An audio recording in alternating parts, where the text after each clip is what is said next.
ಯಾವಾಗ ಒಂದು ಘಟಿಕೋತ್ಸವ ಈವೆಂಟ್ ಮ್ಯಾನೇಜ್ಮೆಂಟಿಗೆ ಹೋಗುತ್ತೆ, ಇದೇ ಸಮಸ್ಯೆಗಳು. ಯಾಕೆ ಸರ್ ಈವೆಂಟ್ ಮ್ಯಾನೇಜ್ಮೆಂಟಿಗೆ ಹೋಗ್ಬೇಕು? ಇವ್ರ ಹತ್ರ ಜನ ಇರ್ಲಿಲ್ವಾ? ಎಷ್ಟು ಜನ ಇದ್ದಾರೆ? 500 ಜನ ಸರ್. ನಾನು ಕೆಲಸ ಮಾಡ್ತಾ ಇರೋಂಥವ್ರು 500 ಜನ ಒಂದ್ಸಲ ಇದ್ದಾರೆ ಹುಡುಕ್ಬಿಡಿಯಲ್ಲಿ, ನಮ್ಮ ಯೂನಿವರ್ಸಿಟಿಯಲ್ಲಿ 500 ಜನ ಇದ್ದಾರೆ. ಅವ್ರಿಗೆ ಕೊಟ್ಟು ಈ ಕೆಲಸಗಳನ್ನು ಮಾಡ್ಸಕ್ ಆಗ್ತಿರ್ಲಿಲ್ಲ. ಯಾಕೆ ಇವೆಂಟ್ ಮ್ಯಾನೇಜ್ಮೆಂಟಿಗೆ ಕೊಡ್ಬೇಕು?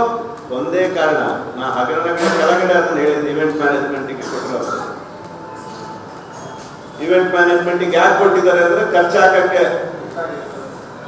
ಈಗೆಲ್ಲ ಖರ್ಚುಗಳು ಬರ್ತಾ ಇದೆ, ಅದನ್ನು ಒಂದ್ ದಿವಸ ತೋರಿಸ್ತೀನಿ ನಿಮಗೆ. ಆ ಖರ್ಚುಗಳು ಊಟ ತಿಂಡಿ, ನೀವು ಆ PhD ಹೋಲ್ಡರ್ಸಿಗೆ ಹೆಂಗ್ ಮಾಡ್ಬೇಕು.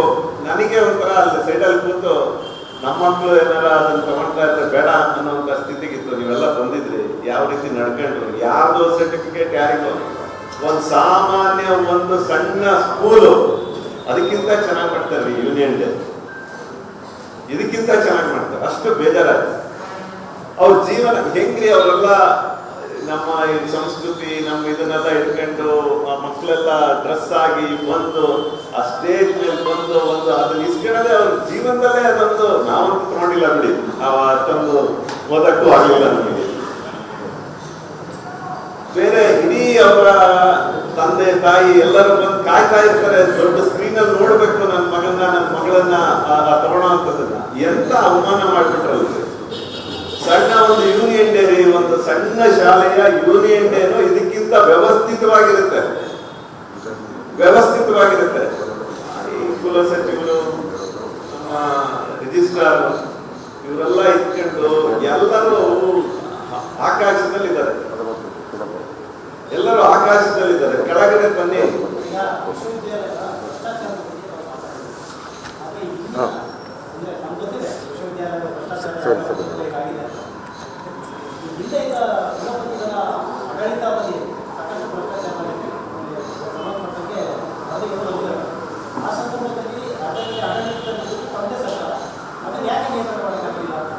ನಾವು ನಿರೂಪಣೆಯನ್ನು ಮಾಡಿದ್ವಿ. ಅವ್ರ ಮೇಲೆ ಆರೋಪ ಬಂದಾಗ ಅವ್ರ ಮೇಲೆ ತನಿಖೆನೂ ಹಾಕ್ಬೇಕು ಅಂತ ಇದೆ. ಅದು ತನಿಖಾ ತಂಡದಲ್ಲಿ ಇರುವಾಗ ಅವ್ರನ್ನ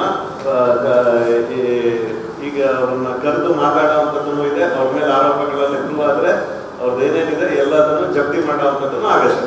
ನಾವು ಯಾವುದೇ ಕಾರಣಕ್ಕೂ ಹಿಂದಿನ ನಮ್ಮ ವೈಸ್ ಚಾನ್ಸಲರ್ ಬಗ್ಗೆನೂ ಕೂಡ ಆರೋಪ ಬಂದಾಗ ನಾವುಗಳು ಕೂಡ ನೇರವಾಗಿ ಅವ್ರ ಮೇಲೆ ಆರೋಪ ಮಾಡಿ ತನಿಖೆ ಆಗ್ಬೇಕು ಅನ್ನುವಂಥದ್ದನ್ನು ಕೂಡ ನಾವು ನೇರವಾಗಿದ್ವಿ.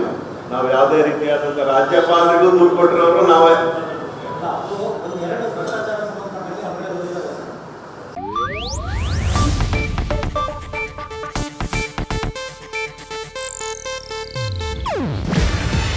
ಇದು ಏಷ್ಯಾನೆಟ್ ನ್ಯೂಸ್ ನೆಟ್ವರ್ಕ್ ಪ್ರಸ್ತುತಿ.